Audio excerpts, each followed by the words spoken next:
MK-nya bener, boleh final and binding. Kan sudah jelas nggak bener. Iya. Dari mana tahu nggak bener? Dipecat si Usman. Iya. Jadi Oleh MK itu. istilah hukum ada ini bang, garbage in, garbage out. Iya, Kalau itu. masuknya sampah, keluar sampah. Ini sampah bang, outnya bang. Iya, betul. Nah, makanya, tapi masalahnya termasuk Jimli nggak merasa ini sampah. Nah, Diperiksa juga, di kotak-katik. Wah. Padahal harusnya sudah awal tidak tidak tahu diri kan. Udah jelas ada hubungan keluarga. Iya. Gibran jelas ponakannya. Anaknya dari Jokowi presiden, si Usman adik iparnya, dari istrinya Usman adalah adiknya Jokowi. Itu kan jelas ada hubungan keluarga. Kok tetap mau menangani kasus itu gitu loh. Betul. Nah, karena dia tetap menangani, pasal berikutnya harus berlaku tadi. Saya ulangi lagi, dinyatakan tidak sah. Karena tidak sah harus diulang.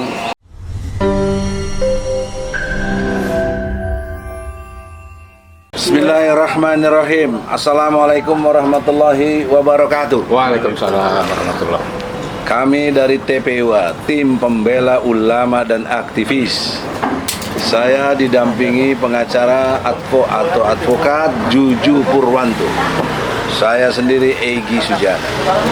Saudara-saudara, dalam kesempatan ini ada satu gagasan hukum, pemikiran hukum yang sangat diabaikan, yaitu peristiwa MK yang berkait Undang-Undang Nomor 48 tahun 2009 pasal 17 mulai dari ayat 3, 4, 5, 6, 7.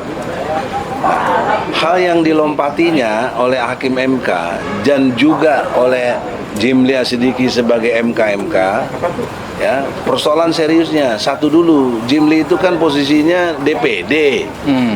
Masa anggota DPD sebagai posisi legislatif bisa berpindah peran jadi yudikatif? Masih ketua MK ini sih juga Ya, DKP ketua juga DKPP.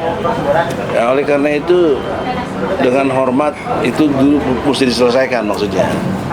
Yang kedua yang mesti diselesaikan adalah MK sudah kami datangi, sudah kami protes pakai surat resmi, tapi nggak diterima ketua MK-nya Sutoyo yang baru. Janji katanya seminggu mau ada jawaban, sampai sekarang belum ada jawaban. Udah masuk 2 minggu bang ya? Bunga baru seminggu, ya.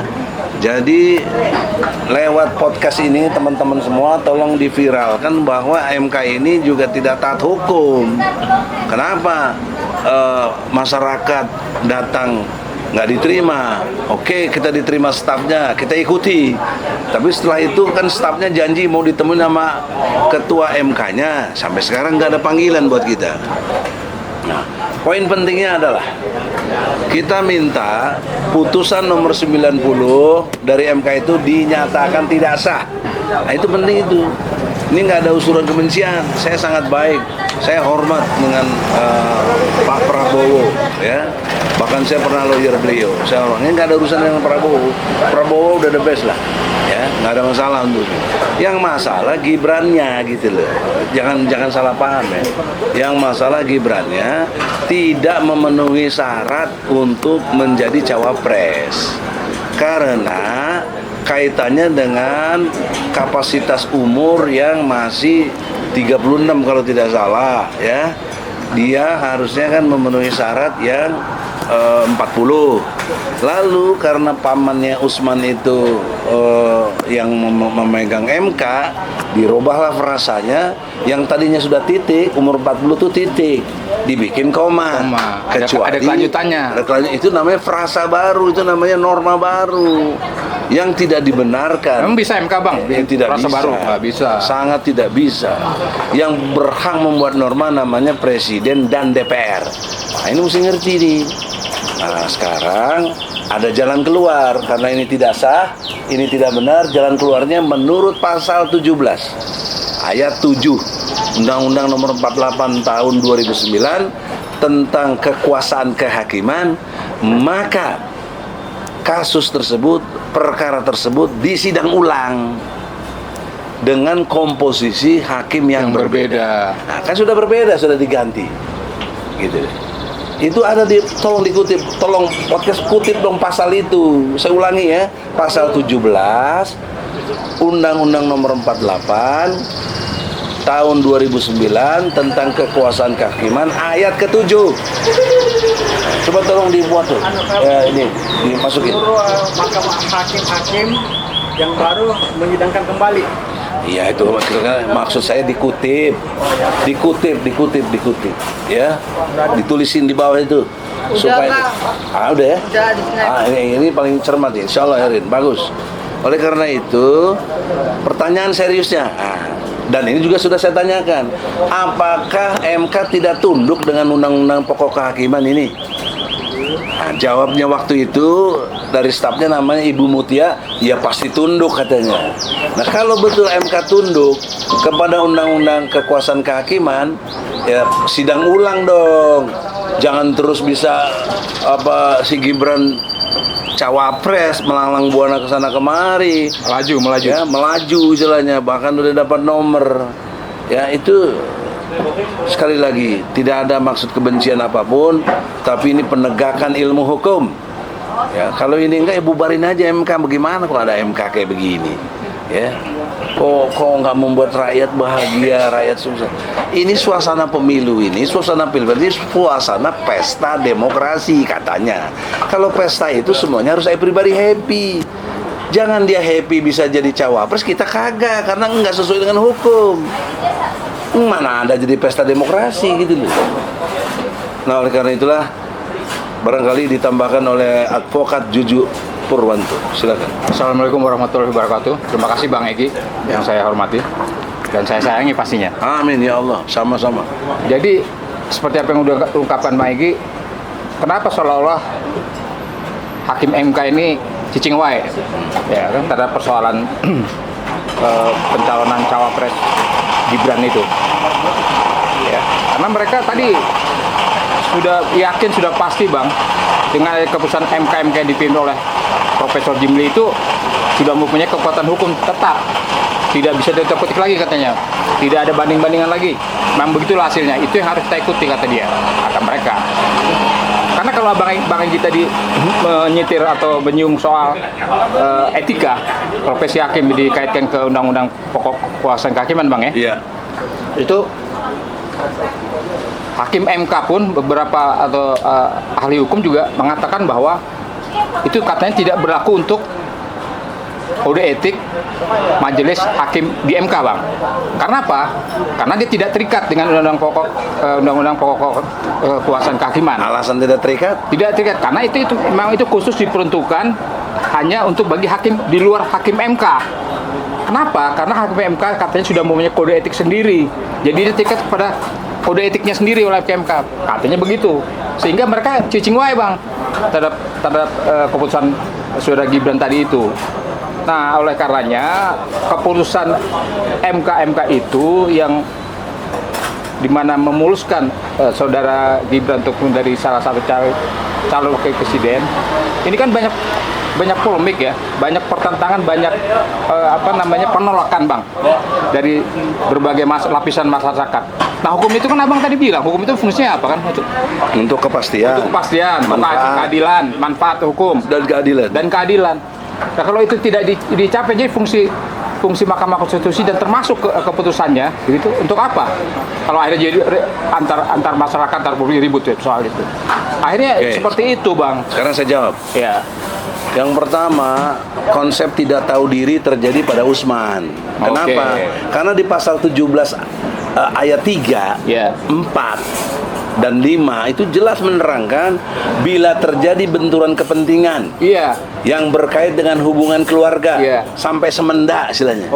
Maka hakim atau panitera di situ harus mengundurkan diri. Apa itu masuknya di situ sebenarnya? Itu kalau awalnya dihindari oleh Usman, mereka. awalnya Usman tahu diri ini nggak mau dia nangani kasus ini itu. Coba dihindari. Padahal itu jelas-jelas disebutkan klausul. Makanya itu. Dia nggak mau turut ini kan. Dia kejebak di pasal 6-nya.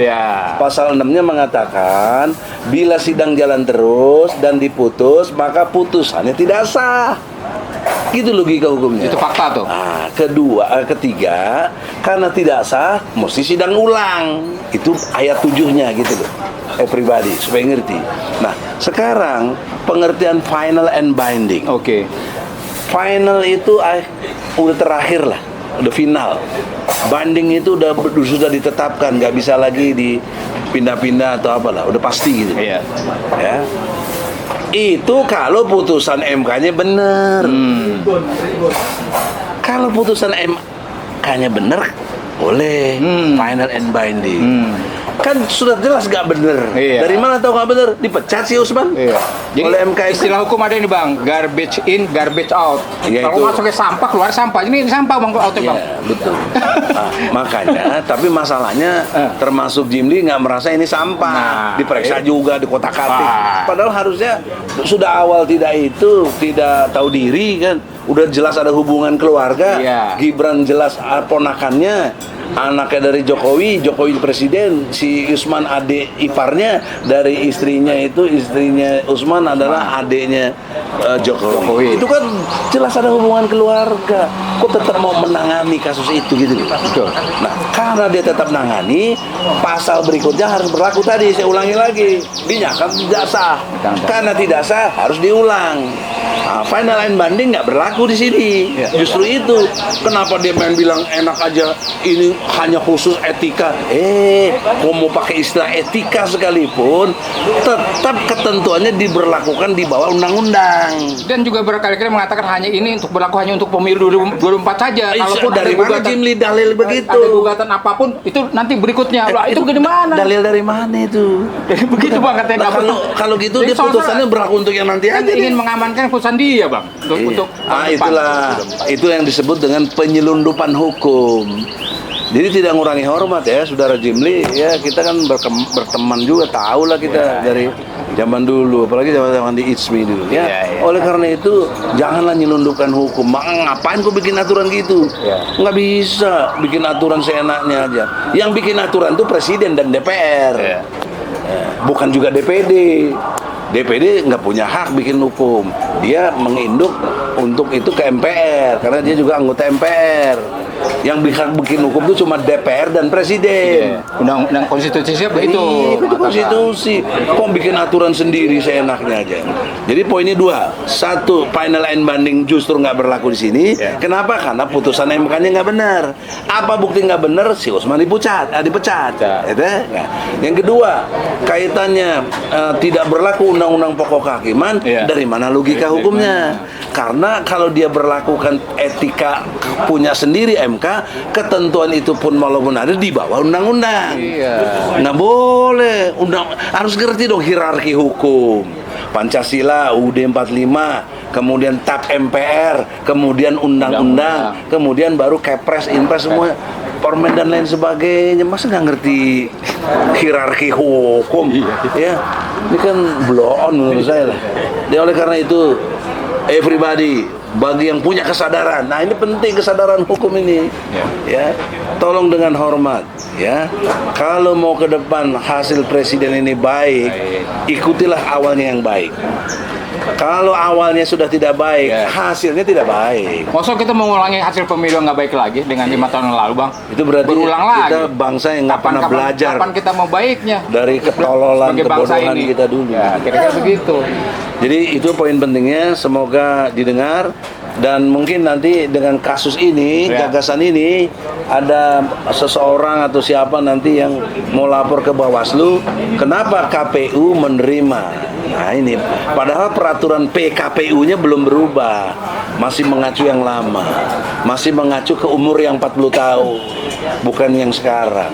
Nah, kenapa KPU nerima? Bawaslu dong. Nah, ini kita lagi di Bawaslu nih. Bawaslu ini. Ya. Oleh karena itu Bawaslu, Anda ini bukan delik aduan, ini jelas ada pidana yang jelas, formil. Dan ini hukumnya formil dan Anda yang menangani karena Anda Bawaslu, badan pengawas ya bagi KPU. ya untuk pemilunya ini. Saya kira demikian. Kalau nggak ngerti hukum juga, aduh sedih bagi bangsa kita ini. Ya. Siap.